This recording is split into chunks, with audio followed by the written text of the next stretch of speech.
Mga kadato, welcome back again to my YouTube channel, Dato Pobre Marahan. For today's video, natakaroon mismo sa pinakataas nga zipline, no? Ato akong gi-experience karon ang high, no? Gi-experience na ko ning high din ni. Pero hadlokon man gyud ko og high, murag nagkurog-kurog akong tiil. So, ang kini nga zipline naa sa mga 230 meters paingon dito. Nakita ninyo nalang gyapon nagtrabaho na raw 230 meters anya. Dili lang man ni zipline ang naa diri nga naka-include ni ini, kung dili naatay sky biking, naapoy kining glass bridge.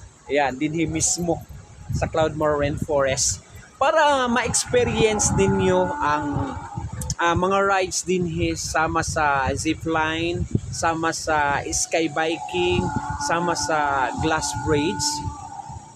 Anhian ninyo mismo si Cloudmore Rainforest para ma-experience ninyo kung unsa gid ang naa din sa sulod sa Cloudmore Rainforest. Kay dili lang moving dinosaur, very adventure kaayo ang naa din sa Cloudmore Rainforest. Siguradong mag-enjoy ang mga adult ug mga kabataan. Labi na sa mga kabataan nga mahilig og dinosaur rides, ATV, playland, lagoon rides, kayak na atanan diha ang mga rides, labi na sa atong game hall, bilyaran, shooting trail. Siguradong mag-enjoy gyud ang mga kabataan dinhi mismo sa Cloudmore Rainforest. So unsa pay ginahimo ninyo para ma-experience ninyo og unsa ang nasa sulod sa Cloudmore Rainforest?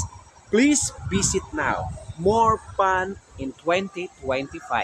Thank you so much. God bless you everyone. Bye-bye.